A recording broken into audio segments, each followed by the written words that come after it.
करेंगे। तो दोनों ही ऋषि पति-पत्नी हैं और साधक है और गुरुदेव का काफ़ी जो है बड़ी श्रद्धा के साथ में काफ़ी तो सभी करते हैं लेकिन श्रद्धा के साथ में ये पूरा जो है गुरुदेव के प्रति बहुत समर्पण और श्रद्धा के साथ में गुरुदेव का काम करते हैं। तो आइए दी आपसे निवेदन है कि हम लोग प्रारंभ कर सकते हैं। जी। सभी को प्रणाम। अ, भैया ने गायत्री मंत्र बोल दिया है तो सीधे अपने विषय पर ही शुरू करते हैं। परम पूज्य गुरुदेव, परम वंदनीय माता जी और समस्त ऋषि सत्ताओं को प्रणाम करते हुए आज का विषय हमसे प्रारंभ करते हैं। आज का विषय है मनोमय कोश मस्तिष्कीय परिष्कार। मनोमय कोश की साधना में एकाग्रता की शक्ति का संवादन एवं अभिवर्धन प्रमुख है। सर्वविदित है कि बिखराव से समर्थता भी छिन्न भिन्न हो जाती है। असंगठित होने पर समर्थ लोग भी कुछ नहीं कर पाते, जबकि थोड़े से छोटे लोग मिलकर भी बड़े बड़े कार्य पूरे कर लेते हैं। यही बात मन स्थिति के संबंध में भी है। वह बिखरी रहे तो मस्तिष्क यंत्र के पूर्ण समर्थ होते हुए भी उसकी क्षमता गए गुजरे स्तर पर पड़ी रहेगी और वह बौद्धिक दुर्बलता के साथ साथ प्रगति के हर क्षेत्र में पिछड़ा हुआ ही बना रहेगा। ध्यान योग में एकाग्रता की शक्ति को ही विकसित किया जाता है। इसके कई लाभ हैं। बिखराव दूर करके यदि चिंतन एवं संकल्प को एकत्रित करने की कला सीख ली जाए और उसे मन संस्थान में अवस्थित विभिन्न क्षमता केंद्रों पर इकट्ठा कर लिया जाए तो वे संस्थान जागृत होंगे और जो विशेषताएं अपने भीतर पहले नहीं थी वे समुन्नत होने लगेंगी।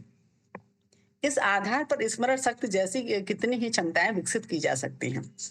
आतिशी शीशे के माध्यम से कुछ इनके घेरे में फैली हुई सूर्य किरणों को यदि एक बिंदु पर केंद्रित किया जा सके तो उतने भर से तत्काल अग्नि प्रज्वलित हो जाएगी।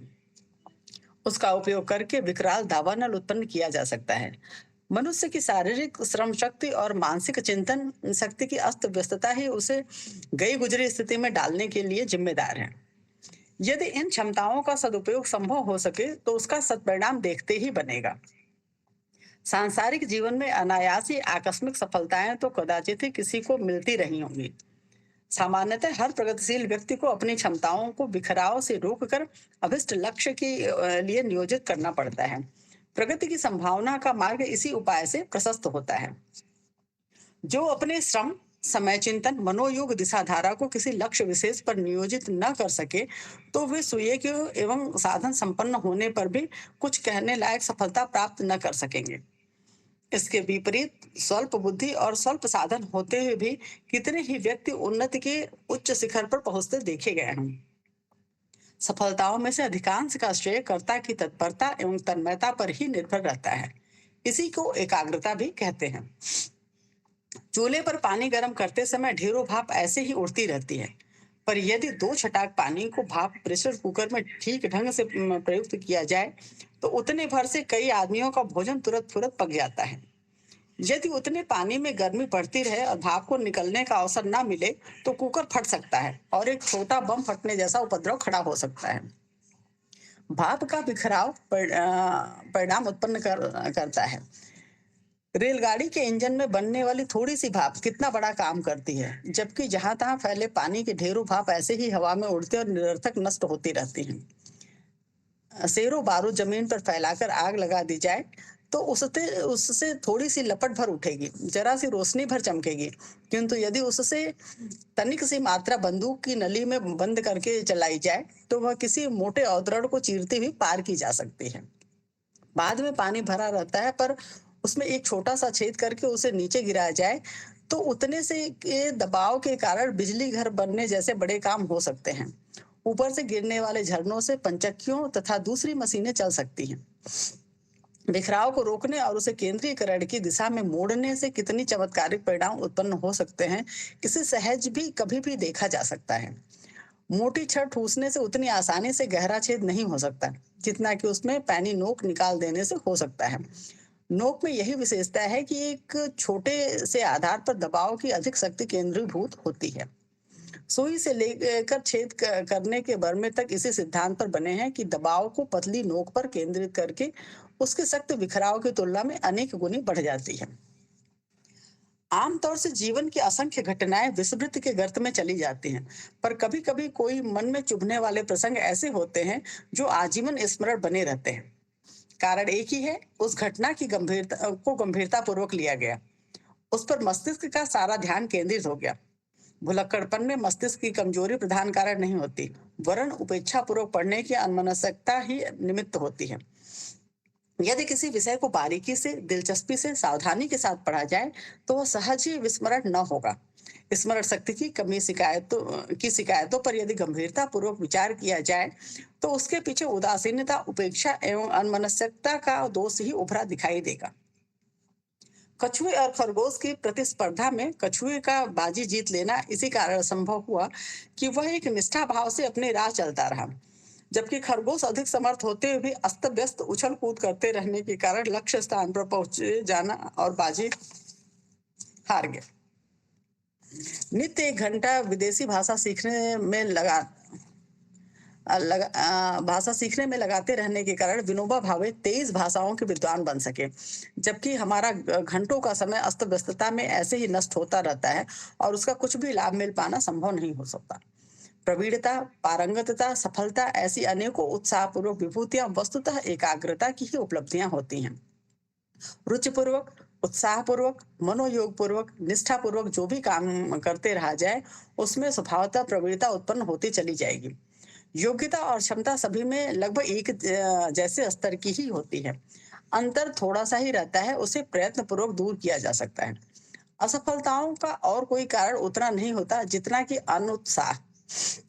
उपेक्षापूर्वक आधे अधूरे मन से किए गए कामों का परिणाम असफलता के रूप में ही सामने आवेगा। कभी कभी किन्हीं विशेष व्यक्तियों में विलक्षण मानसिक विशेषताएं पाई जाती हैं।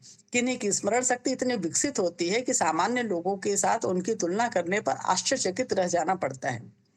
किन्हीं में कला कौशल की इतनी पारंगतता आरंभिक जीवन में ही पाई जाती है, जिसके कारण वे आश्चर्य की तरह दर्शनीय और ख्याति प्राप्त बनते हैं। इन अद्भुत घटनाओं के मूल में रहस्य इतना ही होता है कि उनका मानसिक बिखराव संजोगवश एकाग्र बन गया होता है। संयोग भी एक नियम विशेष के आधार पर बनते हैं। पूर्व जन्मों की उपलब्धियां ही ऐसे कारणों में प्रधान भूमिका निभा रही होती हैं। मनुष्य पिछले जन्म के असंख्य संस्कार अपने साथ लेकर आता है। उन्हीं में एक मस्तिष्कीय विकास का होना भी हो सकता है। मस्तिष्कीय विकास मात्र एक शिक्षण पर निर्भर नहीं, जो स्कूलों में या समीपवर्ती लोगों से मिलता है, वह जानकारी बढ़ाना मात्र है। बलिष्ठ मस्तिष्क की विद्युत शक्ति का प्रवाह यदि दुर्बल मस्तिष्कों की ओर मुड़ जाए, तो उनकी तीक्ष्णता में भारी परिवर्तन हो सकता है और उसका परिचय विशेष प्रोटीनों की मात्रा की वृद्धि के रूप में सहज ही देखा जा सकता है। मस्तिष्कीय पोषण के लिए सुविकसित चेतना संपन्न मनस्वी लोगों का सानिध्य अत्यंत उपयोगी है। उनकी बड़ी चढ़ी प्राण शक्ति दुर्बल मन चेतना की अभाव पूर्ति कर सकती है। प्रयोगशालाओं में मामूली बिजली को कुछ विशेष कोष्ठों में पहुंचाकर प्राणियों की प्रकृति कुछ समय के लिए बदलना संभव हो सकता है। प्रतिभाशाली लोगों का प्राण दुर्बल मन स्थिति को बदलने में स्थायी उपचार का प्रयोजन पूरा कर सकता है। येल यूनिवर्सिटी के मस्तिष्कीय विज्ञान डॉक्टर जोजे डेलगाडो ने अपने प्रयोगों से सिद्ध कर दिया कि मस्तिष्क में बाहर से बिजली पहुंचाकर उसका कार्य केंद्रों को उद्दीप्त एवं प्रसुप्त किया जा सकता है। तदनुसार उस प्राणी को इच्छित कार्य कराने और आज्ञा पालन के लिए विवश किया जा सकता है।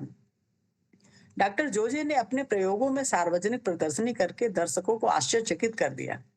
उनके हाथ में एक विद्युत संचालक था और कुछ प्राणियों को खोपड़ी पर अमुक स्थान एवं अमुक संख्या में इलेक्ट्रोलोड लगा रखे गए थे। इस प्रकार यंत्र और प्राणी के बीच रेडियो संपर्क स्थापित हुआ। प्रेरित सूचनाओं के अनुसार प्राणी ऐसे काम करने लगे जो उनकी सामान्य प्रवृत्ति के विपरीत थे। नम्र प्राणी उद्दत हो गए और उद्दत प्रकृति वाले पूर्ण शांत होकर एक कोने में जा बैठे। सांड, बंदर, कुत्ते, चूहे, बिल्ली आदि प्राणियों में इस विद्युत संचार प्रणाली से प्रभावित होकर वे काम किए जिसकी आशा प्रदर्शन में उपस्थित जनता ने कभी भी नहीं की थी। मनुष्यों पर भी यह प्रयोग किए गए हैं और उनकी इच्छा शक्ति, ज्ञान शक्ति एवं क्रिया शक्ति पर नियंत्रण करके अमुक प्रकार से सोचने और अमुक प्रकार के काम करने को विवश कर दिया गया है। स्मरण शक्ति की विलक्षणता कई व्यक्तियों में इतनी अधिक मात्रा में विकसित पाई जाती है कि आश्चर्यचकित रह जाना पड़ता है। लिथुयानिया का रैवी एलिजा 2000 पुस्तकें कंठस्थ करने के लिए प्रसिद्ध था। कितनी ही बार उलट-पुलट कर उसकी परीक्षा ली गई और वह सदा खरा उतरा। फ्रांस का राजनेता लियान गैम्बाटा को विक्टर ह्यूगो की रचनाएं बहुत पसंद थीं। उनमें से उसने हजारों संदर्भ में पृष्ठ याद कर रखे थे और उस उन्हें आवश्यकता अनुसार धड़ल्ले के साथ घंटों दोहराता रहता था। इसमें एक भी शब्द आगे पीछे नहीं होता था। पृष्ठ संख्या तक वह सही सही बताता चलता था। ग्रीक विद्वान रिचार्ड पोर्सन को भी पढ़ी हुई पुस्तकें महीनों याद रहती थी। जो उन्होंने आज पढ़ा है उसे एक महीने तक कभी भी पूछा जा सकता था और वे उसे ऐसे सुनाते थे मानो अभी अभी रट कर आए हों। शतरंज का जादूगर नाम से प्रख्यात अमेरिकी नागरिक हैरी नेल्सन पिल्सबरी एक बार 20 शतरंज खिलाड़ियों की चाल का स्मरण रखकर उनका मार्गदर्शन करता था। यह सब काम पूरी मुस्तैदी और फुर्ती से चलता था। बीसों खिलाड़ी उसका मार्गदर्शन पाते और खेल की तेजी बनाए रखते थे। जर्मनी का लाइब्रेरियन मैथुरिन वे सिरे दूसरे के कहे शब्दों को हूबहू पुनरावृत्ति कर देता था। जिन भाषाओं का उसे ज्ञान नहीं था, उनमें वार्तालाप करने वालों की बिना चूक नकल उतार देने की उसे अद्भुत शक्ति थी। एक बार 12 भाषाभाषी लोगों ने अपनी बोली में साथियों से वार्तालाप किए। मथुरीन ने क्रमशः 12 के वार्तालाप को यथावत दोहराकर सुना दिया।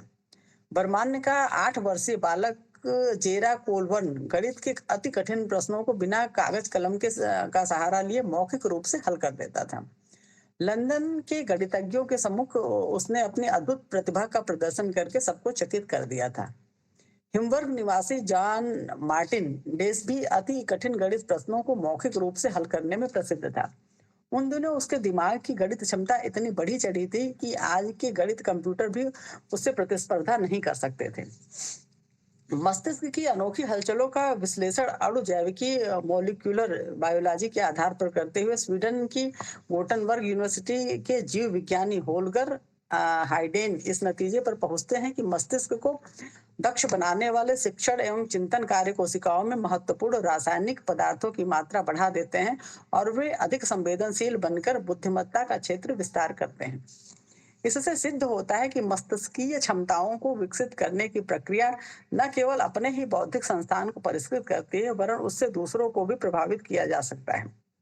प्रतिभा इसी का नाम है। बुद्धिमत्ता और प्रतिभा दोनों को मानसिक दक्षता का ही एक अंग कह सकते हैं।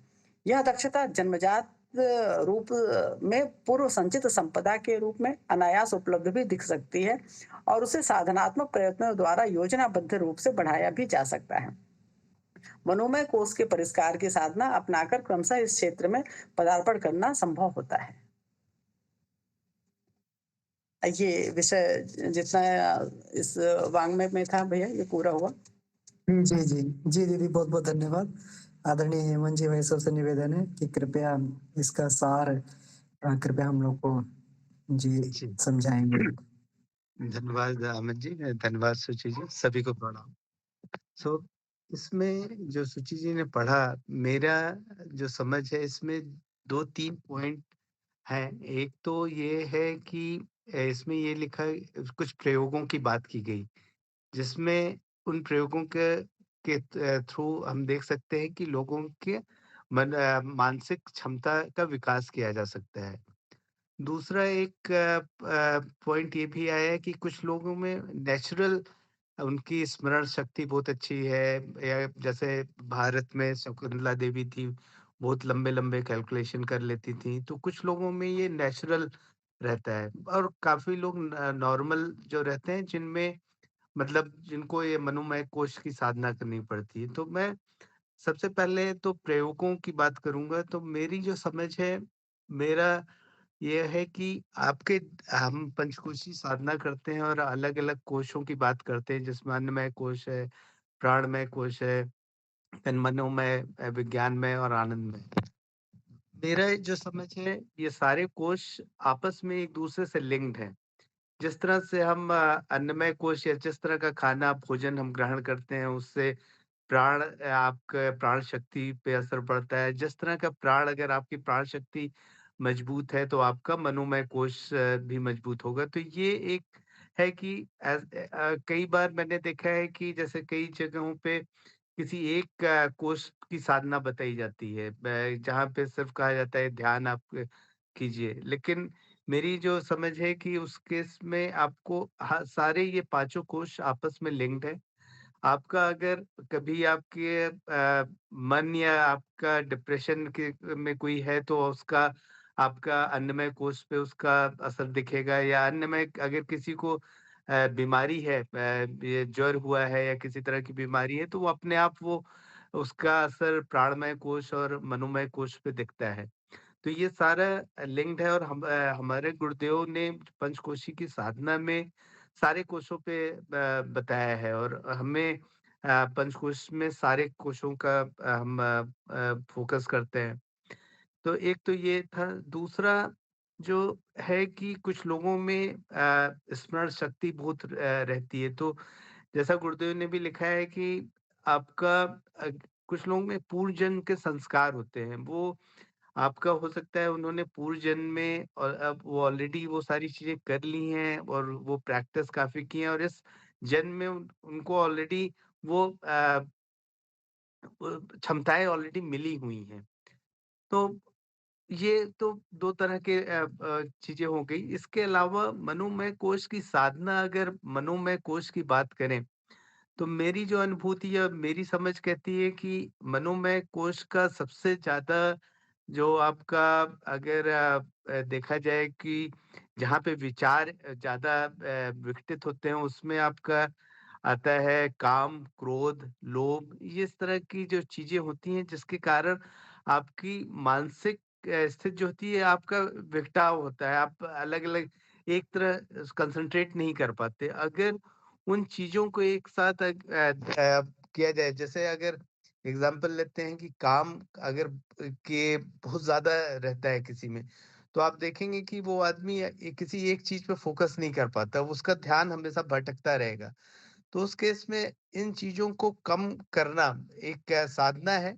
बट मुझे मेरा जो समझ है कि कई बार आप जब इन चीज़ों को आप कम करने की कोशिश करते हो, जैसे आप कई बार आपका मन चटोरा खाने का करता है और उसपे आप बहुत ज़्यादा कंट्रोल करते हो, तो जितना ज़्यादा आप उसको दबाओगे, उतना ज़्यादा आपका वो इच्छा करती है।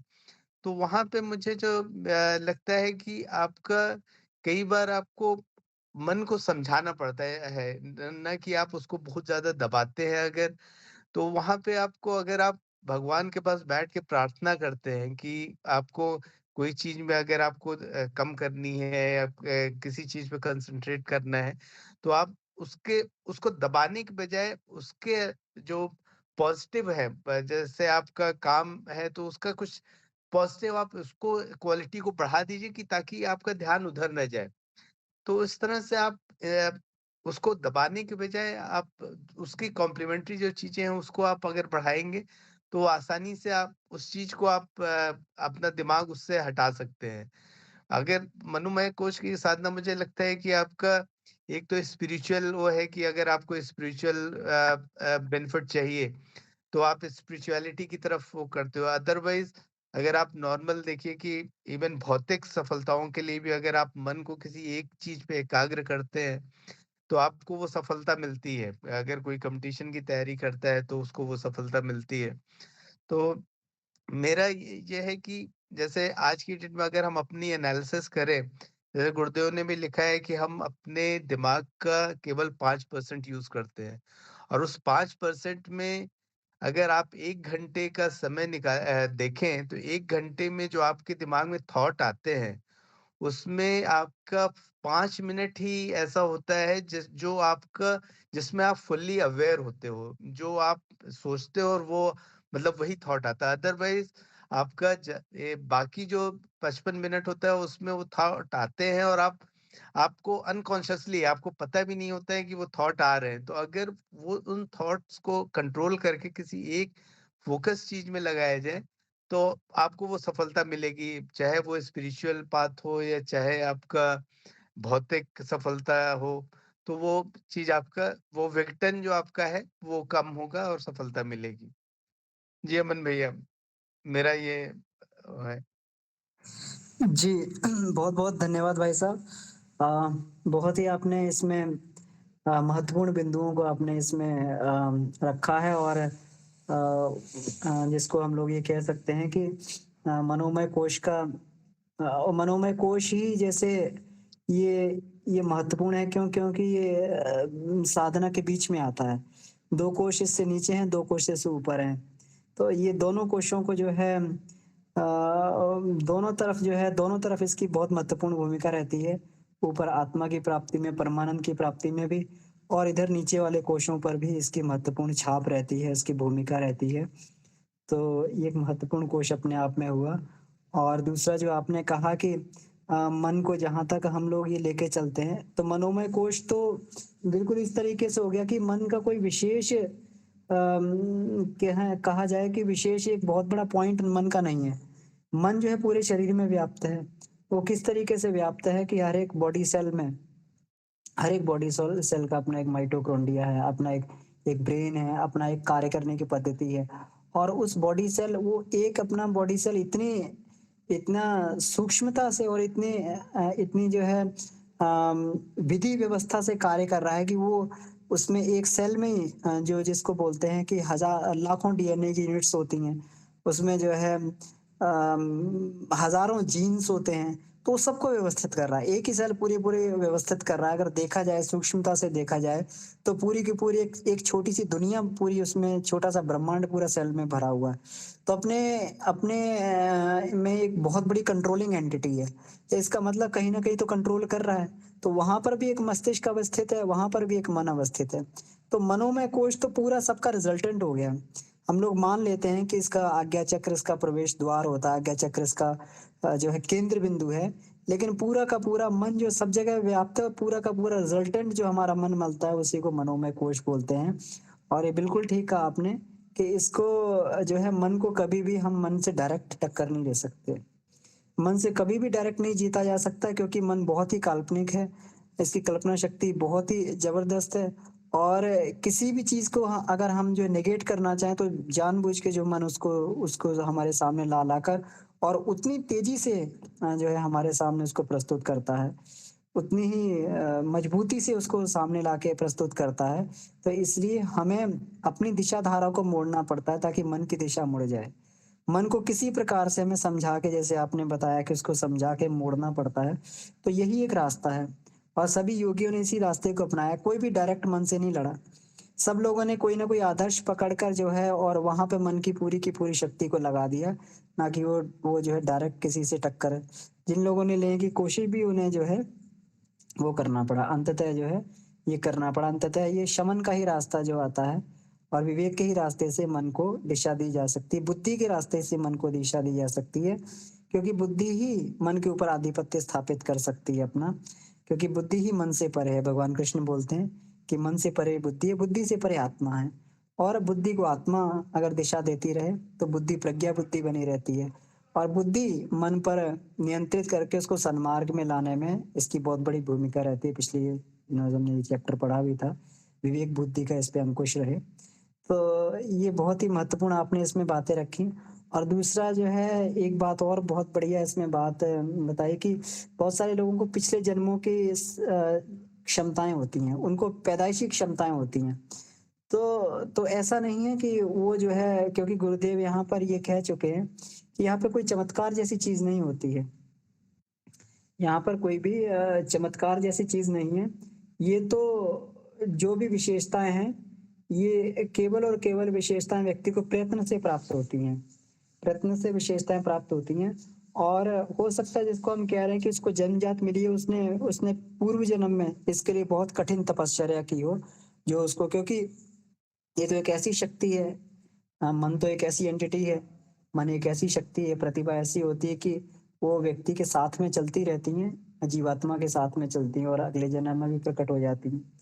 तो ऐसा करके जो है, हो सकता है उन्होंने जो है अपनी क्षमताओं को खूब बढ़ाया हो, सदुपयोग किया हो, तो उसका सत्परिणाम जो है वो अगले जन्म में भी हमें देखने को मिलता है। तो बहुत-बहुत आभार भाई साहब, बहुत-बहुत धन्यवाद इसके लिए और जो है और भी इसमें जो है बाकी सभी जो भाई-बहन हमारे इसमें जुड़े हुए हैं, साधक लोग जुड़े हुए हैं, तो मेरा निवेदन है कि इसमें ज़रूर अपने कुछ न कुछ विचार रखने की अपना-अपना अनुभव रखने का इसमें प्रयास करेंगे, तो हम सभी लोग उससे लाभान्वित हों। जी।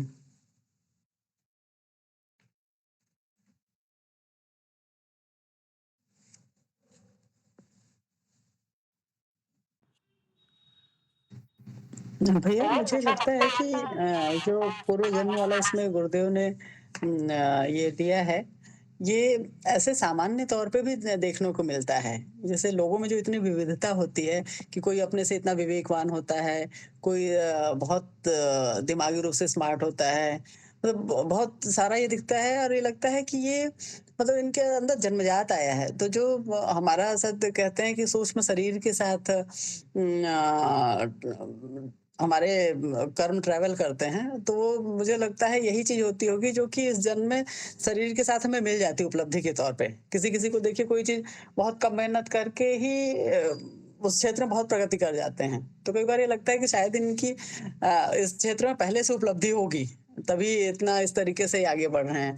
या दिमाग की क्षमता का जो है जो लगता है शारीरिक क्षमता का लगता है, बौद्धिक क्षमता का लगता है, इवन अध्यात्म के क्षेत्र में कि जो ऋषि सत्ताएँ हैं बार-बार ज़रूरत पड़ने पे जो आते हैं, तो उसमें भी बड़ा सारा वेरिएशन देखने के लिए मिलता है कि कोई किसी एक पॉइंट पे है, किसी बहुत विशाल उसमें बोल रहा है कि सभी चीज़ों को समग्र को लेके चल रहा है।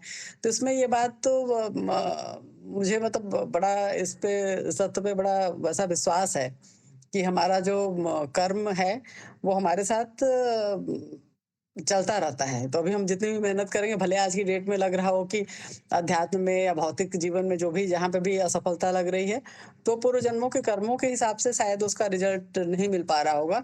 अदरवाइज़ ये फिर हमारे साथ आगे चल के हमारी आगे की यात्रा को आसान करके रखेगा। ऐसा मुझे लगता है जो है।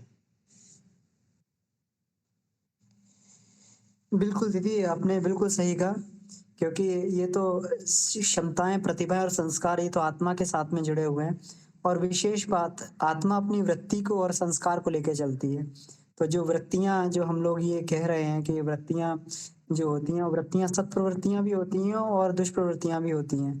तो वृत्ति तो हर एक तरीके की होती है, तो जैसी हमारे चित्त में वृत्तियाँ बन जाती हों, चाहे सतोगुणी हो, चाहे रजोगुणी हो, चाहे तमोगुणी हो, वो सारी की सारी वृत्तियाँ हमारी अचेतन में दबी पड़ी रहती हैं और जो है संस्कार के रूप में जैसे इनको वातावरण मिलता है, वे पुनर्जागृत हो जाती हैं।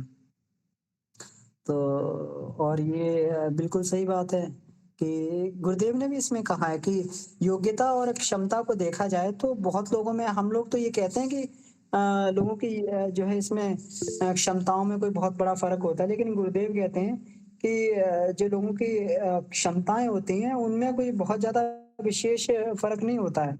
लेकिन इसको जो उपयोग करने की जो बात है, जो व्यक्ति इसको उपयोग करता है, जो एकाग्रता से क्षमता का प्रयोग करता है, तो उसके लिए ये क्षमताएँ विकसित हो जाती हैं और विकसित हो जाती हैं तो फिर उस हिसाब से उसको उसके परिणाम दिखाई देते हैं। तो ये तो इसमें ये कहा गया और ये हम लोग ईश्वर की बात करें, तो ईश्वर के यहाँ भी कोई हमें नहीं लगता कोई समानता-असमानता है। वो तो ना किसी को जो है वो छोटा या बड़ा बनाते हैं, ना किसी को बहुत ज़्यादा बुद्धि या किसी कम देते हैं। हर कोई व्यक्ति अर्जित करके अपनी बुद्धि को कुशाग्र कर सकता है। बहुत सारे लोग आप अपने जीवन में ही देखते हैं कि कुछ समय पहले वो लोग बिल्कुल एकदम जो है इस स्तर के थे। हम लोग अपने आईटी क्षेत्र में भी देखते हैं, जो जो लोग जो आईटी क्षेत्र में भी, कॉर्पोरेट जगत में भी, कि जो बिल्कुल कॉलेज में बिल्कुल भोंदू किस्म के जो हुआ करते थे, भोंदू का मतलब जिसको हम लोग ये बोल रहे हैं कि जो बेचारे परेशान रहते थे कि हमें कुछ समझ में नहीं आता। वो आज जो है कॉर्पोरेट्स में और कंपनीज़ में वो लोग उस जगह पे हैं और अपने क्षेत्र में बहुत ही अच्छा कर रहे हैं वो लोग, बहुत बढ़िया कर रहे हैं वो लोग और आउटस्टैंडिंग है वहाँ पर।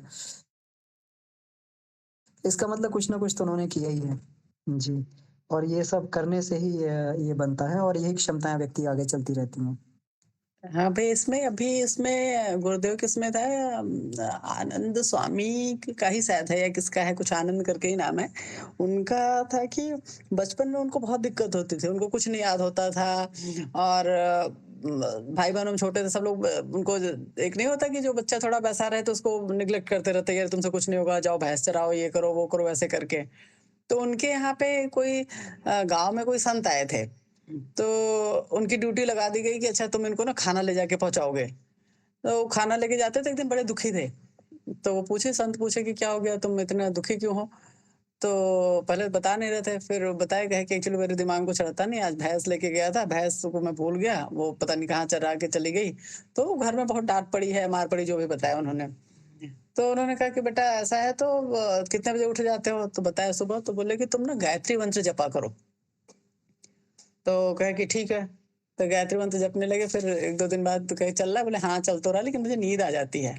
तो उन्होंने कहा कि अच्छा नींद आ जाती है तो जो तुम्हारी चोटी है ना, इसको पंखे से बाँध लो या कुछ उससे जो ऊपर छत में हुक लगा रहता है। जब नींद आएगी तो झपकी से तुम्हारा सिर नीचे जाएगा तो फिर सीधे बैठ जाओगे, करो।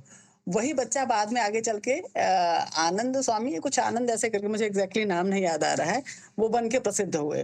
तो ये तो एकदम अपने साहित्यिक उसमें ये बात तो एकदम फुल प्रूफ कर रखी है कि जो आदमी अपने गुरुओं के मार्गदर्शन में सही डायरेक्शन में अगर मेहनत करता है तो निश्चित रूप से उसकी सारी क्षमताएं बहुत अद्भुत लेवल पे जाती हैं जो है। जी, बिल्कुल दीदी, बिल्कुल गायत्री मंत्र मेधावर्धक मंत्र है और इससे स्मृति, स्मरण और स्मरण शक्ति और मेधा बिल्कुल बढ़ती है। जी। अ, जी, राजेश जी भाई साहब आपका हैंड रेज़ था।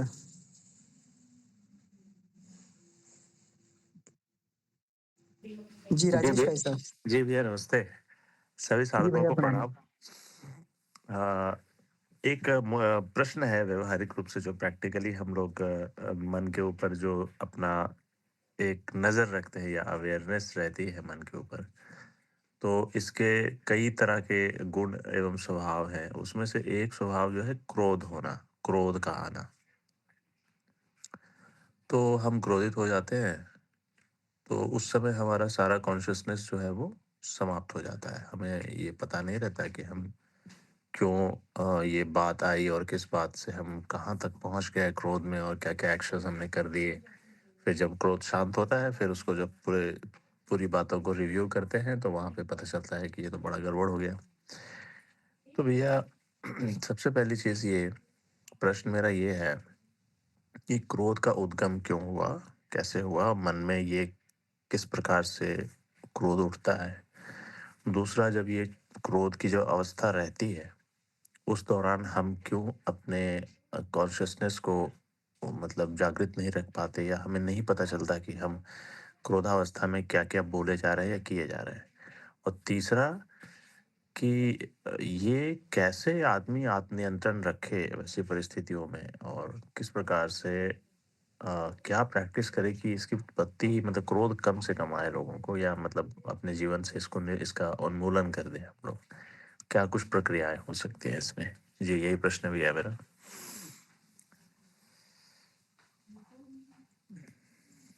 जी भैया, ये प्रश्न काफ़ी बार इस ग्रुप में इसकी चर्चा भी हुई है और हम लोग जो है ये जानते हैं कि जैसे अभी हेमंत पांडे जी भाई साहब कह रहे थे कि ये हमारे मन को डिस्ट्रैक्शन जो पैदा करते हैं हम, काम हो गया, क्रोध हो गया, लोभ हो गया, ये सब हमारे मन को डिस्ट्रैक्शन पैदा करते हैं, मन को जो है इससे विघटन पैदा होता है। तो बिल्कुल क्रोध जो है एक परिणाम है। क्रोध जो है एक एक अ, एक एक हमारे एक प्रोसेस का परिणाम है, जो हमने बहुत पहले शुरू कर दी है और हमें मालूम नहीं पड़ता। अभी हम लोगों ने पिछले दिनों एक चैप्टर पढ़ा था कि कोई भी बीज हमारे अंदर अंकुरित होता रहता है, स्फुरित होता रहता है, हमें मालूम नहीं पड़ता है। लेकिन जैसे ही उसका वातावरण मिलता है, वो तुरंत जो है, वो हो जाता है। तो इसी तरीके से क्रोध भी एक रिज़ल्ट है, एक परिणाम है। किसका परिणाम है? ये इसका परिणाम है कि जैसे हमने किसी से कोई अपेक्षा की और हमारी अपेक्षा पूरी नहीं हुई, तो फिर वो अपेक्षा पूरी नहीं होती तो व्यक्ति जो है वो क्रोध के रूप में उसको व्यक्त करने का प्रयास करता है कि ये तो इसको ऐसा तो नहीं मैंने सोचा था, ऐसा तो नहीं किया था। क्रोध क्यों आया? क्रोध इसीलिए आया कि जो काम हम लोग चाहते थे या जो अपेक्षा हमने सामने वाले से रखी थी या हम जैसा चाहते थे कि सामने वाला जो है हमें हमसे ऐसे बात करे, सामने वाला हमसे ये बोले और इसके जो है ये इस काम को इस तरीके से करना चाहिए था, तो कहीं न कहीं जो है ये होती है। और ये बिल्कुल सही बात है और ये ज़रूरी नहीं कि आशाएँ जो हमेशा गलत ही होती हैं, आशाएँ, अपेक्षाएँ। ये अपेक्षाएँ सही भी होती हैं, गलत भी होती हैं। गुरु भी अपने शिष्य पे क्रोध करता है और वो सात्विक क्रोध होता है, उसको मन्यु भी कहते हैं। कि जैसे ही उस गुरु की भी शिष्य से कुछ अपेक्षाएँ होती हैं, गुरुदेव भी गुस्सा किया करते थे, है ना? और इसमें पिछले श्लोक में ये भी आया था कि वृत्तियों का सदुपयोग करना सीखा जाए। क्रोध भी कोई खराब वृत्ति नहीं है। इसको तो हमें बस ये देखना है इसका सदुपयोग कैसे हो, ये मन्यु के रूप में क्यों विकसित कैसे विकसित हो। तो पहली तो आशा, अपेक्षा हमारी जो है किसी के प्रति भी ये क्रोध का कारण बनती है। अब ये नहीं है कि इसमें अब ये खराब वृत्ति तो है नहीं, क्योंकि क्रोध जो है लोगों ने क्रोध को मन्यु में बदल के कई प्रकार के बदलाव कर दिए, कई क्रांतियाँ कर दी। एक बार जो है इनको गांधी जी को ट्रेन में से इन्होंने साउथ अफ्रीका में फेंक दिया गया वहाँ से ट्रेन में से। तो वो घटना उनके जीवन में एक एक अलग तरीके का परिवर्तन का कारण बन गई। उन्हें लगा कि मतलब इस तरीके से व्यवहार होता है इंडियन से भारतीयों से इस तरीके से ये दुनिया में व्यवहार होता है। तो इस तरीके से उनको क्रोध आया और क्रोध ने जो है उसको तो इस तरीके से मन्यु को बनाकर लोगों ने और इसको कई जो है इसको इसमें ये भी किए हैं। अब लेकिन जब ये हमारा जब क्रोध ये आता है, तो क्रोध हमें ये देखना है कि ऐसा तो नहीं है, ये क्रोध हमारी कमज़ोरी का कारण बन रहा है। हमारी जो है ऐसा हो रहा है कि जो ये है जहाँ क्रोध नहीं भी आना चाहिए, वहाँ पर भी क्रोध आ रहा है। तो इस चीज़ को हमें देखना होता है। तो तो इसमें भगवान कृष्ण एक ये चीज़ बताते हैं कि काम एषा क्रोधेषा रजोगुणः समुद्भवः महाशनो महापाप्मा विद्यमेन मे वैरिणम्। तो भगवान कृष्ण ये बोलते हैं कि बहुत अधिक कामनाएँ रजोगुण से पैदा होती हैं। जब व्यक्ति संसार में बहुत अधिक रच-पच जाता है, तो बहुत अधिक रचेगा-पचेगा और बहुत अधिक ये होगा तो हमारी आशाएँ, अपेक्षा भी संसार से बढ़ जाएँगी कि ये इसको इसी तरीके से होना चाहिए। जैसे कहते नहीं है, ये मैनेजर होता है, तो मैनेजर है, मैनेजर के नीचे जो है हज़ारों लोग हैं और उसकी हज़ार तरीके की आशा और अपेक्षाएँ जो है उनसे एम्प्लॉयी से होंगी। और कहीं पर भी जो है कोई वो दिक्कत आएगी तो उसको जो है उसका वो भी होगा, उसको क्षोभ भी होगा, आवेश भी आएगा उसका।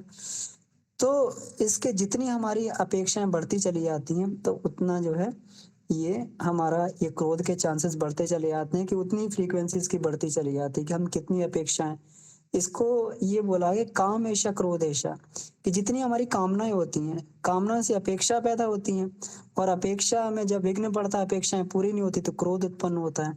ये रजोगुण समुद्भव जैसे-जैसे रजोगुण हमारे अंदर बढ़ता है, वैसे-वैसे ही हमारा जो है ये सांसारिक कामनाएँ और इच्छाएँ बढ़ती रहती हैं। तो इसको रजोगुण जो है इसका मूल कारण बताया गया है। इसीलिए साधक को सतोगुणी रहने की शिक्षा दी जाती है कि सतोगुणी साधक रहेगा तो उसका मन शांत रहेगा। अगर कोई अपेक्षा नहीं भी पूरी हो पा रही है, अगर किसी तरीके से वैसा आचरण नहीं कर रहा जैसा हमने सोचा हुआ है, तो व्यक्ति शांत मनस्थिति से क्योंकि शांत मनस्थिति से भी उसको हैंडल किया जा सकता है, उसको गाइड किया जा सकता है। तो इस तरीके से भी व्यक्ति उसको हैंडल कर सकता है। तो बहुत सारी चीज़ों को हम जो है इस तरीके से ये ख़त्म कर सकते हैं और शांति से उसका जो है निपटारा भी कर सकते हैं। तो ये हुआ इसका मूल कारण क्यों है। अब इसमें आवेश क्यों आता है? आवेश तो इसलिए आएगा क्योंकि हमारी जो भी शक्ति है, हमारा जो भी बल है, वो पूरा का पूरा जो है हम पूरे बल से जो है क्योंकि हमारी एड्रिनल ग्लैंड्स जब ये एक्टिवेट हो जाती हैं, तो इस तरीके से सेक्रेशन करती हैं कि सारा का सारा बल शरीर वहीं लगा देना चाहता है। तो ऐसे आवेश भी अधिक पैदा होगा, जितना बल है उसी तरीके से आवेश भी पैदा होगा।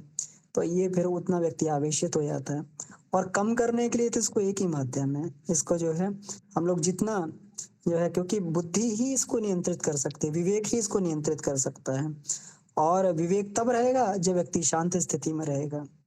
तो इस तरीके से भैया इसको जो है हम लोग प्रयास किया जा सकता है इस दिशा में और इससे सफलता भी मिलती है।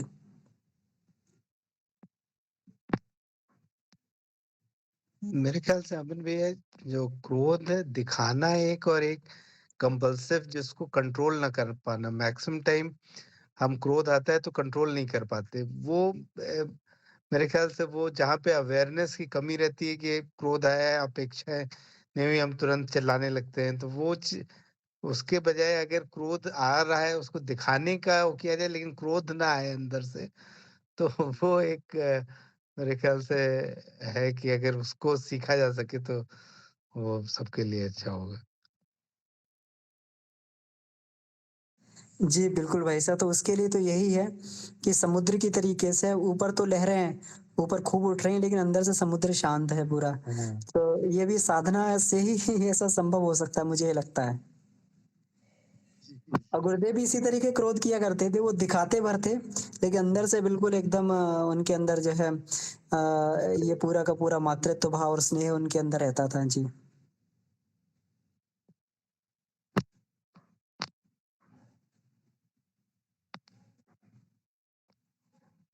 जी, गोकुल जी भाई साहब से मेरा और निवेदन है कि भाई साहब भी हैं इसमें, क्योंकि बहुत ही महत्वपूर्ण विषय है, तो आप भी भाई साहब इसमें ज़रूर अपना जो है इसमें कुछ बताएँ इस विषय पे।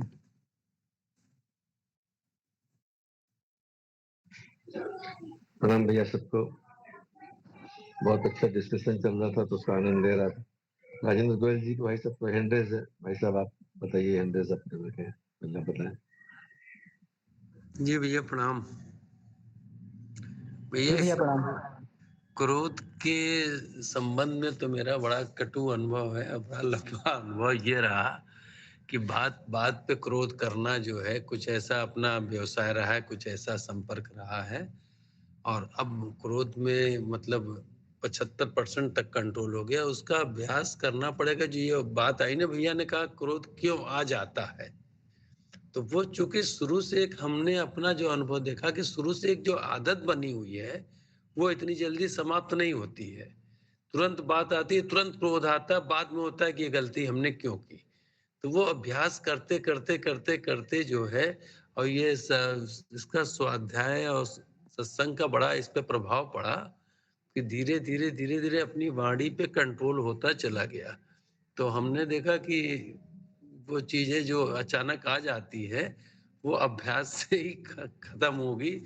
उस पे कितना भी विचार कर लिया जाता है कि आज क्रोध नहीं करेंगे, और घर वहां पहुंचते पहुंचते ऑफिस में तुरंत कोई ऐसी चीज सामने आती है, क्रोध हो जाता है। लेकिन उस पे काफी अभ्यास किया हमने, तो अभ्यास की वजह से ही कम हुआ। जी भैया, यही कहना था। धन्यवाद भैया। सब अपने बहुत प्रैक्टिकल आप लोग बात करेंगे। मेरा उसमें एक उल्टा प्रश्न है आप सबसे ये है कि हमको क्रोध किस पर आता है। हमको क्रोध उसी पे आता है जिस पर हमारा जोर चलता है। मतलब जिसको जो हम जिसमें हम अधिकार कर सकते हो, ऐसा कोई व्यक्ति जिसपे कि हमारा वश न चलता हो, या चाहे वो हमसे छोटा हो या बड़ा। यहाँ बात जी छोटे बड़े की नहीं है। जी जी, बिल्कुल सही कहा आपने। जो तो अगर अगर हम हर किसी को सम्मान देने का भाव मन में रख लेंगे, जो साधनाओं के मूल में वही जाता है जाकर के, हाँ हाँ, तो फिर बिल्कुल यही वो अभ्यास हुआ। किसको करें। प्रश्न अगर चाहे हमेशा लड़का हो, माता पिता हमसे बड़े नहीं तो भी क्रोध आ सकता है क्योंकि हमको अधिकार हो। तो अगर डिटेचमेंट, इसका एक दूसरा पहलू ये है कि संसार में सब अलग अलग व्यक्ति हैं, सबको जीने का अधिकार है। हमारी माँ जो अभी अमन भैया ने भी एक बात जो बात गीता का जो सूत्र दिया, हम किसी से अपेक्षाएं रखते हैं।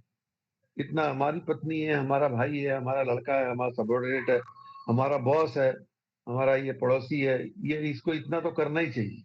क्यों करना चाहिए?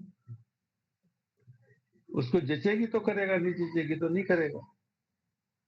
तो हमको अपेक्षाएं लोगों से कम, अपने से ज्यादा बढ़ानी चाहिए, खुद से। तो मन भी शांत होने लगेगा। ठीक है भाई, नहीं कर सकता, उसकी नहीं इच्छा है तो नहीं करेगा। हम क्या, हमारा जोर भी क्या है, नहीं करेगा तो नहीं करेगा। तो थोड़ा आसान हो जाए, क्योंकि हर व्यक्ति अपने आरंभ में बहुत क्रोधी होता है। कमोबेश हर व्यक्ति क्रोधी होता है, और समय के साथ साथ जैसे जैसे उसको बात समझ में आ जाती है तो उसका क्रोध कम होने लगता है। और जिनको ये बात समझ में नहीं आती है तो वो उनको कभी भी उनका क्रोध समाप्त नहीं होता। कई लोग होते हैं उम्र के साथ भी उनका क्रोध बढ़ता ही रहता है क्योंकि समझ में ही नहीं आई बात उनको। दूसरा, मैं इस बात आज की इस पुस्तक में आज प्रेस में एक बात और थी जिस पर शायद आप गौर नहीं किया। उस पर ये बात ये थी कि हमको वही बात स्मृति में रहती है जिस पर कि जिसकी कि हमारा ध्यान जिस पर हम जिसकी हम उपेक्षा कर देते हैं। सब पढ़ते भी है ना तो उपेक्षित भाव से पढ़ लेते हैं, बहुत गहराई में नहीं पढ़ते। तो कई बार तुम शब्द भी गलत पढ़ करके चले आते हैं। आप कभी गौर करिएगा, हम पढ़ते पढ़ते उसके आसपास का कोई शब्द जो हमारी स्मृति में होता है वो पढ़ के निकल जाता है। तो हम उन हर बात को अगर इस ढंग से पढ़ें कि ये बात मैं क्यों गलत सही मानूं, ये बात गलत है, चाहे गुरुदेव ने भी लिखी है, मैं इसको नहीं मानता। अब मैं अपने तर्क उस पर अगर खोजूंगा तो फिर उसके अपने हिसाब के जब तर्क उसके साथ लगाऊंगा तो बात मुझे याद रहने लगी है। तो उपेक्षा के कारण भी हमारी स्मृति कम होती है। हमारा मन ही नहीं है उस विषय को पढ़ने पर। हमको जवाब दे दिया गया है, ऑफिस से प्रेशर है, घर से प्रेशर है, भाई बहनों का प्रेशर है, खुद का प्रेशर है, इसलिए पढ़ लेते हैं, लेकिन रुचि नहीं। इसीलिए हर काम के पहले लाभ बताए जाते हैं, इसके लाभ क्या क्या।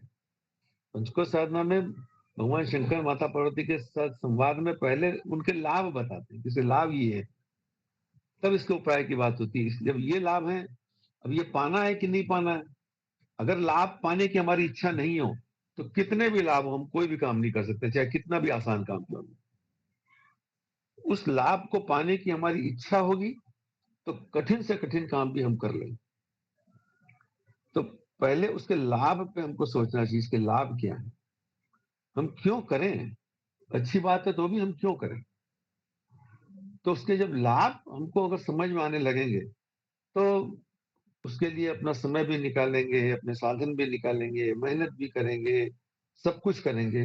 इसलिए उसकी विशेषताओं पर, उसके लाभ पर हम किसी भी चीज पर गौर करेंगे। मान लीजिए गायत्री जपी है तो हम क्यों करें जब, कोई हमसे पूछ ले क्यों करें जब। जैसे बुद्धि बढ़ती है तो हम किसी कोई कुतर की बहुत सारी बात आपसे करेंगे। अब उसके बाद हम सोचेंगे कि इससे लाभ ये होता है, इससे लाभ ये होता है कि गुरुदेव ने इतना काम किया उसके लिए। इसके पिछली बार भी आई थी, कोई विशेष महापुरुष के पास कोई ऐसे व्यक्ति होते हैं, उनका चिंतन भी हमको मदद करता है। तो जैसे अभी दीदी ने आनंद स्वामी की बात तो बिल्कुल सही घटना है। तो ऐसे महापुरुषों के जीवन पढ़ने से उस लाभ के प्रति भी हमारा आकर्षण बढ़ता है। यहाँ इन्होंने किया है तो हमारे साथ भी हो सकता है। तो ये बात थी कि स्मृति के अंदर में हमको उपेक्षा का भाव अगर हट जाएगा तो बात स्मृति में भी रह जाएगी।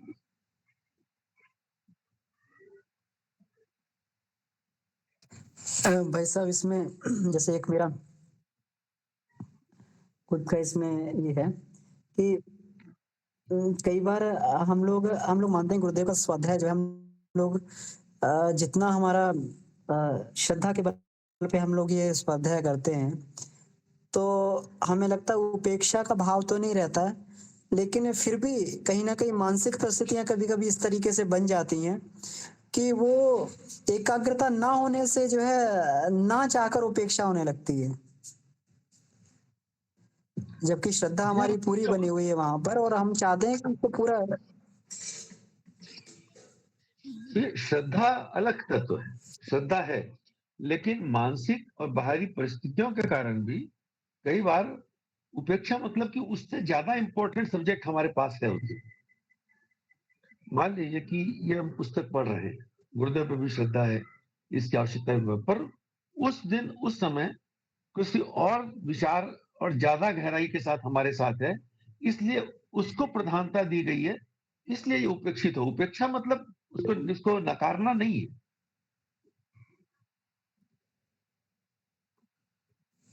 बिल्कुल नकारने की बिल्कुल बात भाई नहीं है। साहब जी आज जी मान लीजिए कि बिल्कुल यहाँ सही पर बैठे बात है। हैं, अब ये मान सही लीजिए बात कि मेरी पत्नी की या लड़के की तबीयत बहुत खराब है, तो ऑब्वियस है कि वो मेरे लिए पहला प्रायोरिटी वो होगा, उधर जमान जाएगा।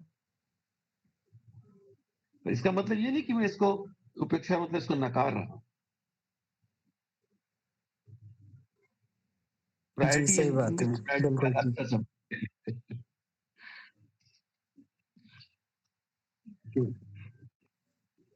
जी, जी, दो हैंड रेज़। गोकुल भैया, अमन भैया, ये गोकुल भैया, आपने जो बात अभी रखी ना कि हम लोगों का स्मृति में क्या चीज़ ठहर पाती है, किन चीज़ों को मैं अपने स्तर से जो अनुभव कर पाता हूँ, और किसी भी लेख में, किसी भी जो हम लोग स्वाध्याय कर रहे हैं और इन सब चीज़ों में, तो किस क्षेत्र में किस पार्ट पे हम ज़्यादा कार्य कर रहे हैं, उस पार्ट की कोई चीज़ आती है तो हम ज़्यादा उसको ग्रहण कर पाते हैं, हम उसको ज़्यादा समझ पाते हैं। तो वो उसको उपेक्षा हम नहीं कहेंगे कि हम और जो और विषय है या फिर और कुछ उसको उपेक्षित कर रहे हैं। हमारा किसी पार्ट से लेके ज़्यादा जुड़ाव है, तो उस चीज़ को ज़्यादा हम समझ पाते हैं, ज़्यादा जुड़ पाते हैं। क्योंकि मैं अनुभव करता हूँ कि मैं गुरुजी का कोई भी ग्रंथ है, कोई भी वीडियो है, अभी अमन भैया ने 2-3 दिन पहले 2-3 लिंक शेयर किया था। उस पे विदाई समारोह था 1971 का। तो मेरा अभी जैसे मैं चल रहा हूँ भैया, पूरा फोकस एक तरह से शिक्षा के ऊपर है, और उसमें भी जो शिक्षा स्पेशली जैसे आज गुरुजी ने इसका भी विशेष यहाँ पे था कि मस्तिष्क विकास की जो मात्र जो आज के शिक्षण है, इसको विद्यालयीन शिक्षण, उससे उसका विकास नहीं हो सकता। ये एक तरह से हम लोग जो अध्ययन कर रहे हैं, ये पूरी तरह मन की शिक्षा पे ही कार्य हो रहा है। ये समग्रता में एक तरह से हम कह सकते हैं, क्योंकि मन भी सारी चीज़ को लेके चलता है। तो मैं उन्हीं चीज़ पे ज़्यादा केंद्रित हो पाता हूँ, उन चीज़ से ज़्यादा ग्रहण कर पाता हूँ कि अच्छा गुरुजी ने यहाँ भी ऐसे कहा है। जो वीडियो हम लोग सुन रहे थे, वहाँ पे भी गुरुजी का एक बात ऐसे आती है कि जो शिक्षा आज मतलब अक्षर ज्ञान जो दे दिया गया है लोगों को, अगर वो ज्ञान ना दिया गया होता तो ज़्यादा बेहतर होता आज का समाज हमारा, आज की अपेक्षा। तो इसको हम 2 उसमें भी ले सकते हैं। वो कैसे समझ रहा है सामने वाला, अगर उसकी समझने की स्थिति नहीं है, तो वो उसको एक अलग दिशा मिलेगा कि बताइए कहाँ लेके जाना चाहते हैं समाज को, कहाँ कैसे लेके जाना चाहते हैं। लेकिन गुरुजी का जो स्तर है वो तो निचले लोगों के स्तर के वो तो होगा नहीं, वो तो बहुत आगे तक की बहुत कुछ सोच के, और उन चीज़ों को जब मैं आज समझ रहा हूँ तो आज की समझने की मेरी स्थिति दूसरी है। पहले की अगर वही चीज़ मैं पहले सुनता तो वो स्थिति कुछ और होती, और वो उसका मैं कुछ और अर्थ लगाता। हो सकता है मैं कहता अरे गुरुजी क्या बात कर रहे हैं, तो शायद उन चीज़ों को समझ भी नहीं पाता। लेकिन आज जब उस चीज़ को समझ पाता हूँ तो भैया ये अध्ययन से भी, इन सब चीज़ों से भी एक चीज़ ये निकल के आ रही है, एक ये चीज़ आ रही है कि हम लोग गुरुजी ने हर जगह कहीं न कहीं डायरेक्टली, इनडायरेक्टली शिक्षा पे तो जोर दिया ही है। और वो भी ऐसी शिक्षा जो हमारी मानसिक स्थिति, हमारी मन की जो है एक दिशा दे पाए। क्योंकि आज के समय में इतने शिक्षित लोग हैं, इतने पढ़े-लिखे लोग हैं, फिर भी डिप्रेशन से और किन-किन चीज़ों से आत्महत्या और क्या-क्या चीज़ें सब होती जा रही हैं। हम बहुत तथाकथित आज की जो है उसमें विकास तो बहुत कर ले रहे हैं, लेकिन मन के उससे बहुत स्थिति बहुत खराब है। तो उस क्षेत्र में हम क्या कर सकते हैं, कैसे कर सकते हैं? गुरुजी के इन सब चीज़ों से अगर हम लोग चुन-चुन के कुछ अगर अलग-अलग स्तर पे, अलग-अलग अवस्थाओं पे कुछ ऐसी व्यवस्था बनाया जाए आज की शिक्षा के साथ-साथ, जो भी शिक्षा दी जा रही है इस विद्यालयीन शिक्षा, उसके साथ-साथ कुछ हम लोग ऐसी व्यवस्था बना पाएँ या ऐसा कर पाएँ अपने पारिवारिक स्तर पे भी अगर ऐसा कर पाएँ, तो बहुत लाभदायक होगा भैया। तो गोकुल भैया की इस बात से मैं शुरू किया था कि फ़ोकस किस पे होता है, तो मेरा उन्हीं चीज़ पे फ़ोकस होता है, जो जिससे मेरा ज़्यादा जुड़ाव है। बाकी चीज़ें उसकी उपेक्षा नहीं है, उसको समझ रहा हूँ, लेकिन एक जिस क्षेत्र में लगा हुआ हूँ, उस चीज़ को ज़्यादा ग्रहण कर पाता हूँ अमन भैया। तो मैं भैया की बातों को इस तरह ले पाया, और आज के जो स्वाध्याय था, उसको मैं इस दिशा में लेता हूँ कि हमें जो है हर जगह से कुछ-कुछ चीज़ें निकाल के धीरे-धीरे, क्योंकि अभी जो मनोमय का हमारा ग्रंथ चल रहा है ये पूरा, आपने कल भी कहा था कि कहाँ से विचारों से लेके धीरे-धीरे गुरुजी ने कितने सूक्ष्म स्तर पे कितनी गहराई में अब उतरते जा रहे हैं। आज मनोमय कोश पे, और फिर अब कैसे उसको सशक्त किया जाएगा, कैसे बनाया जाएगा, उस पे हो रहा है। तो हम में से बहुत आप लोग भैया बहुत ऊँची स्तर के साधक हैं। अगर हम लोग इसमें से कुछ निचोड़ निकाल पाते धीरे-धीरे कि अलग-अलग कुछ ऐसा हम लोग किया जाए स्कूल स्तर पे, और चीज़ें हो भी रही हैं। कई जगह किया भी जा रहा है धीरे-धीरे, लेकिन उसको और भी थोड़ा-सा परिष्कृत किया जाए। मुझे लग रहा है कि इन चीज़ों को ध्यान में रख के भी अपने स्वाध्याय को दिशा दी जाए भैया, तो बहुत अच्छा रहेगा। जी, जी भैया। भैया का हैंड रेज़ है, उनको ले लीजिए। जी, विभा दीदी। भैया प्रणाम, आप सभी को प्रणाम। भैया आप अभी बता रहे थे कि पुराने ज़मानों की संस्कार, पूर्व जन्म के संस्कार कभी-कभी दिखने लगते हैं, तो उसको कैसे ठीक किया जाए? इसको हम कैसे समझे भैया? जी, दीदी, देखिए जो कार्य बड़ा स्वाभाविक लगता है हमें, है ना? कार्य कठिन या आसान नहीं होता है, लेकिन जो हमें बहुत रुचिकर लगता हो और जिस पे हमारा मन भी लगता हो, तो इसका मतलब वो हमारी स्वभाव या आदत है। और हो सकता है वो स्वभाव इस जन्म का नहीं है, वो पूर्व जन्म का ही अर्जित किया हो हमने, है ना दीदी? तो अब ये जी, जानना है हमें कि वो अच्छा स्वभाव है, अच्छी आदत है या खराब आदत है? तो अगर कुसंस्कार है, तो फिर उसके लिए हमें साधना पथ पे उसको आगे बढ़ के ठीक करना पड़ता है। साधना हम इसीलिए कर रहे हैं कि अपने कुसंस्कारों के निवारण के लिए और सुसंस्कारों की स्थापना के लिए। जी। तो कुसंस्कारों कष्ट भी देती है क्या भैया? कुसंस्कारों का परिणाम तो कष्ट ही होता है। जो भी कुसंस्कार का मतलब क्या हो गया कि वह संस्कार जैसे कुसंस्कार कहते हैं ना कि सोने में अगर मिलावट कर दी जाए, तो उसको मिलावट बोला जाएगा। कोई दूसरी धातु अगर मिलावट हो तो उसको मिलावट बोला जाएगा, है ना? तो इसी तरीके से आत्मा में जब मिलावट हो जाती है ना? जो उसके आत्मा के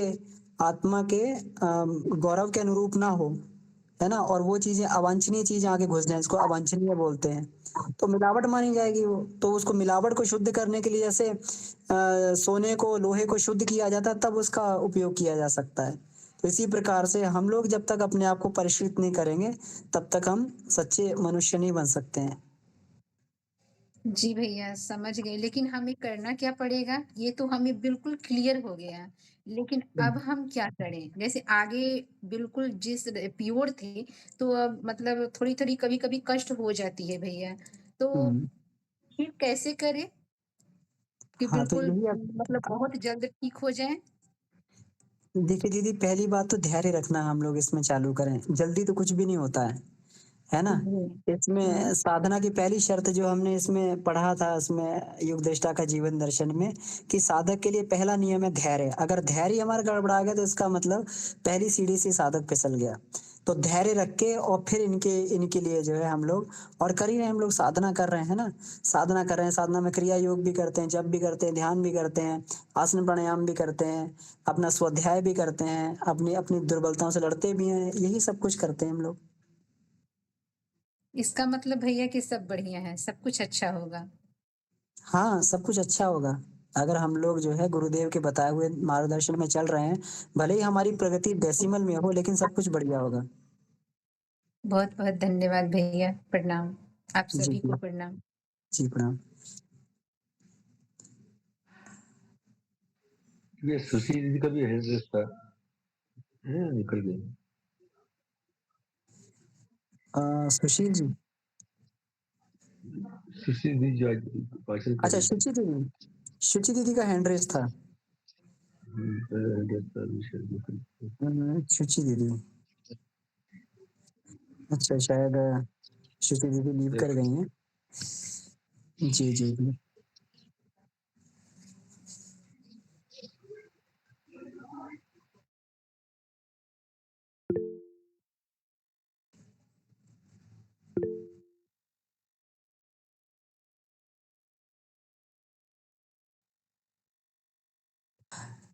भैया जी। भैया थोड़ा-सा श्रुति क्वेश्चन करना चाहती है, थोड़ा-सा इसको समझा दीजिए भैया। लो बेटा। गुड इवनिंग भैया मेरे को पूछना था ना एक्चुअली जब मैं लिखती हूँ ना या फिर कुछ भी याद करके या फिर कुछ भी like when I write down तो मेरे हैंड ना स्वेटी हो जाते हैं पसीने आ जाते हैं तो मैंने गूगल करा था कि ऐसा क्यों होता है एक्चुअली मेरी मम्मा ने बोला कि खाना पे ध्यान दो नमक वगैरह कम लो पर मैंने गूगल करा ना तो ये स्ट्रेस या फिर नर्वसनेस के कारण भी होता है खैर मुझे तो स्ट्रेस नहीं है बट नर्वसनेस भी नहीं है पर फिर ऐसा क्यों होता है? मतलब मैं क्या करूँ ऐसा कि मेरा हैंड स्वेटी ना हो? क्योंकि ना लिखने दौरान जब ये स्वेटीनेस हो जाता है, तो काफ़ी फ्रस्ट्रेट कर देता है मेरे माइंड को। पूरा कंसंट्रेशन ही गायब हो जाता है मेरा। Then what should I do? मुझे क्या करना चाहिए?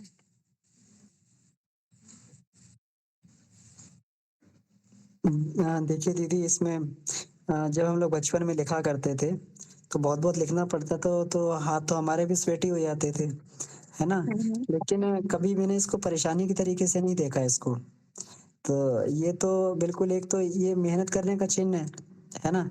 जब हम लोग लिख रहे हैं, हम लोग ये कर रहे हैं, तो हमें बिल्कुल नॉर्मल तरीके से लेना चाहिए इसको। अगर आपको कोई दिक्कत नहीं है इससे, कोई वैसा आपके ऊपर एडवर्स इफ़ेक्ट नहीं आ रहा है, तो नॉर्मल तरीके से लें। अगर पसीना आ गया, हाथ पोंछ लें, क्या दिक्कत है उसमें?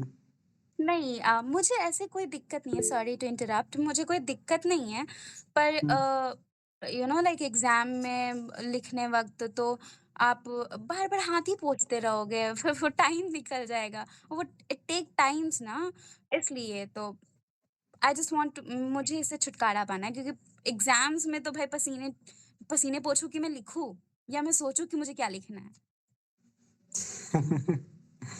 इसलिए या तो ये अ, हाइपरहाइड्रोसिस कुछ नाम की इस तरह की एक बीमारी होती है ये प्रैक्टिकली, जो कि और ये ना यंग एज में ही होती है, आगे चल कर के ओके। ये खत्म सी हो जाती है।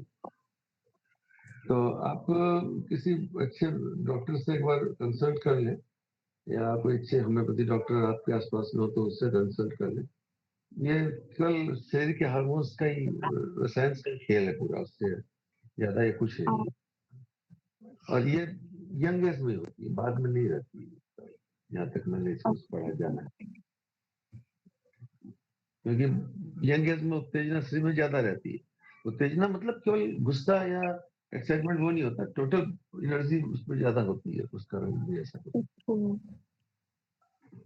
इसका कोई आसान उपाय नहीं है, क्योंकि मुझे डॉक्टर के पास जाना मतलब वो मेडिसिन लिखेंगे और मुझे मेडिसिन नहीं इसलिए खाना है। इसलिए मैंने आपको ये कहा कि अगर आपके पास कोई होम्योपैथी डॉक्टर हो उधर में, होम्योपैथी। हाँ होम्योपैथ में आप, क्योंकि होम्योपैथ में इस प्रकार के इस प्रकार के बहुत अच्छे इलाज होते हैं, वो पूरे लक्षणों पे चलते हैं।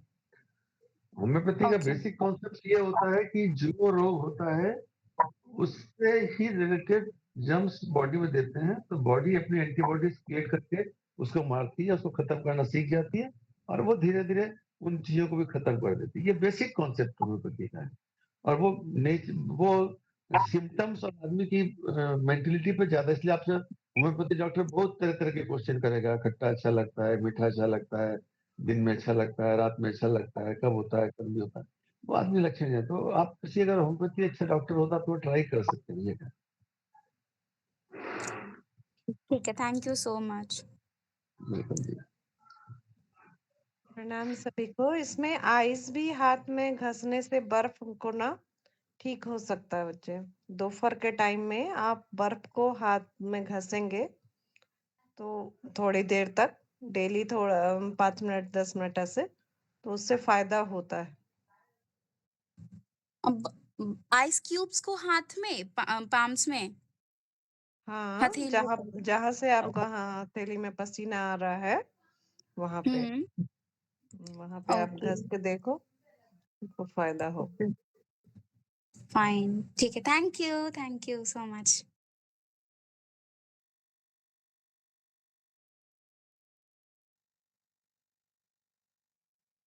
ठीक है, तो बहुत-बहुत आभार आप सभी को, और आज के वाचन के लिए और सार संक्षेप के लिए आदरणीय हेमंत जी भाई साहब और शिवची दीदी को बहुत-बहुत आभार। इसी के साथ परम पूज्य गुरुदेव वंदनीय माता जी को नमन करते हुए, ऋषिसत्ताओं को धन्यवाद देते हुए आज के स्वाध्याय क्रम को ही समाप्त करते हैं। आप सभी को बहुत-बहुत धन्यवाद। ओम शांति, शांति, शांति।